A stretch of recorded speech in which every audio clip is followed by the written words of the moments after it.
So this video is a response to people who are still complaining about the fact that Hillary lost the election and Trump's the president, they're protesting, they're making noise and stuff. Guess what? Trump is the president. What are you gonna do? So there are different aspects of this whole thing, and my main point here is just to get people to stop. You know, I get messages, private messages, we have conversations and stuff, and people are still whining and crying about the whole thing. And the thing is, there's a level of corruption, legalized corruption, that exists in the American electoral system. And you know, I may be completely wrong, but that's how I see it. So you have Citizens United, you have the super delegates, you have economical legal decisions coming back from going back to Bill Clinton's government. You have decisions that Reagan made and his contemporaries. And the thing is, there's a whole system that has to be fixed, and the system cannot be fixed if we don't fix ourselves first. So you see, for example, debates and all the media and everything. The media favors, like it happens in South America, I'm from Brazil, they favor people who do well on the screen. So the media sprints past by anyone and everyone who says something coherent about debating important issues regarding a society. Okay? And so they leave those guys alone, they ignore those guys, and go straight for in the case of the United States, Hillary and Trump. Like, you know, with so many people around there, at the end of the process you have Hillary and Trump. What's wrong with this whole thing, you know? But that's what happens. That's what the system is, and the system is only that way because people accept it.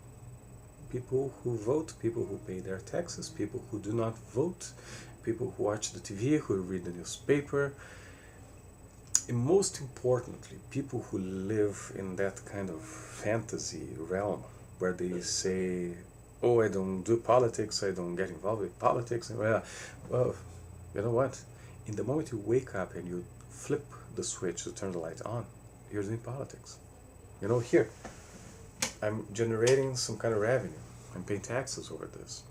I'm helping generate jobs because I'm demanding energy from a plant, and this plant hires people to keep it working, maintenance, and then they advertise, and they have billing departments and all this stuff. So those are jobs that I'm creating, and if I'm doing that, I'm part of the political process, not in a party, but as an individual, as a citizen. Okay? And I pay taxes. So I'm doing politics from the moment I wake up.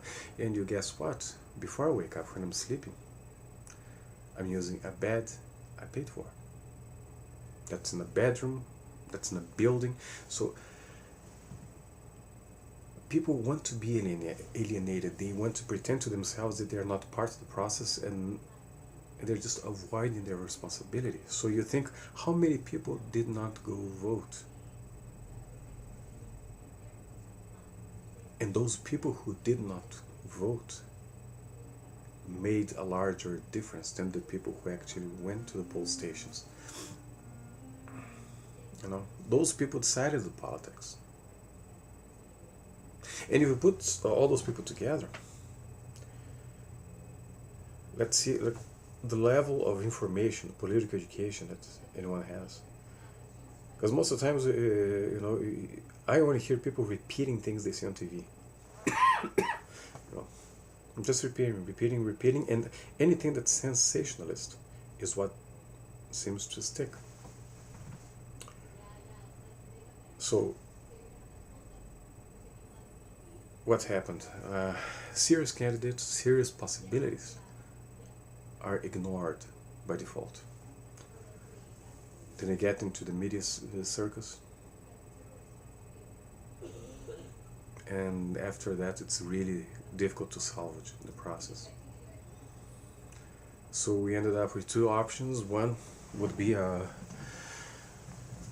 believe a war thug, even worse than Obama, who was worse than Bush. would be like invading even more countries, killing more people, and we as taxpayers would be, performing a role to sign the check for the invasions, send our children to harm's way, and to harm other people. And at the end of the day, we don't see the profit of any of this business, because it's business. It's purely business.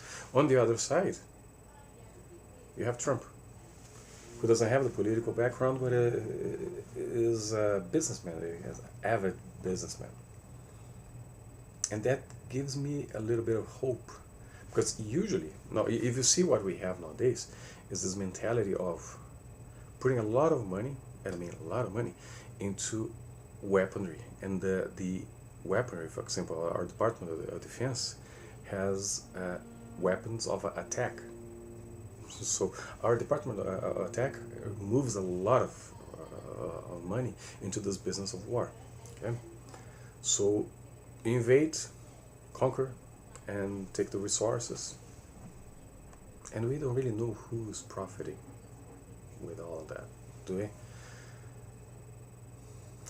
Anyway, on the other hand, if you think of Trump with his businessman's background, my experience with business people is that they want the other parties, where they are, to be alive and well, so they can do business with those guys, you know?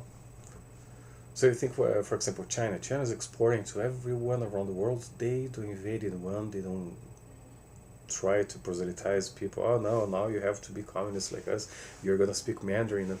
No, they ask, don't buy, we have plenty of stuff to sell.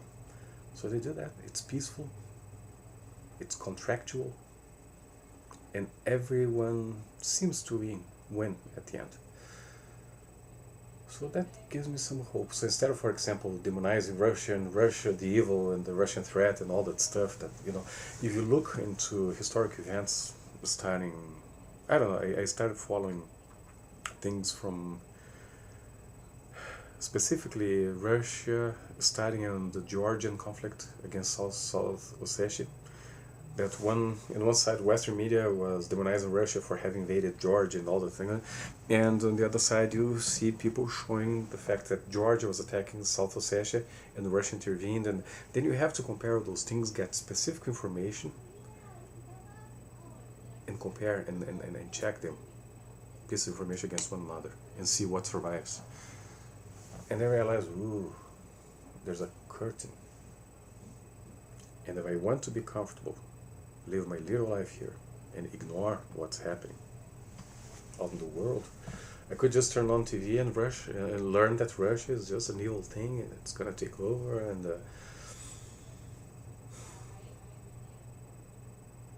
I don't like that. So if you think of the businessman, if you think Trump, and he seems to have a good relationship with Putin, he'll probably want Putin to be alive and well, so we can trade. Trump has been talking about making investments in American industry, retrieving the jobs that we lost, and correction, we did not lose those jobs. Those jobs were sent out of this country. Something is lost. Let's suppose like a huge storm, a freakish storm, just wiped the United States and destroys jobs. Like it's a sci-fi parallel world kind of thing. So that would be an event of nature, or if God descended from heaven and said, no more American jobs, or blue collars starve. But that's not what happened. It was not an intervention ex machina. There was a plan. People put a project on paper, they passed bills and sent those jobs away. So now Trump boy is talking about investing in American industry again, investing in American education again. So can you imagine if we go back into being a highly productive country like the United States used to be?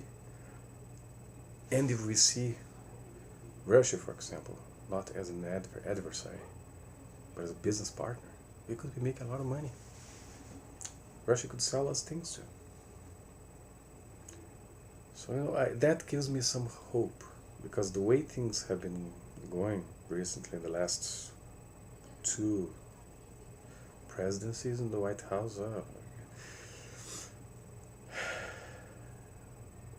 it sounds too bad to be true. So let's give Donald some time. Let's see what he's gonna do. He is a right winger. He has brought a lot of people already into the White House who are friends with the big capital, the big, corporations and stuff. But I believe it's going to be healthier. There is at least a possibility that it's going to be healthier than we had before, because he's not previously contaminated by the political system.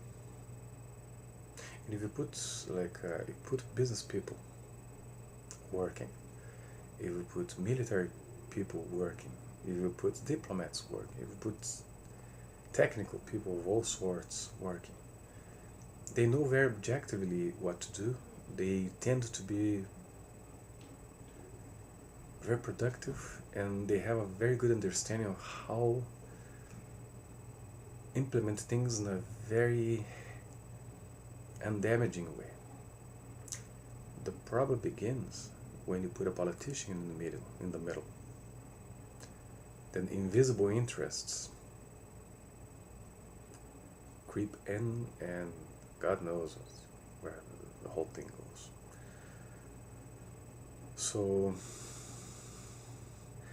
yeah, the people who are the delusionals, who want to believe they are not part of the political system, just give me a break, okay? People who are still crying the demise of Hillary's campaign, that was a natural course of things.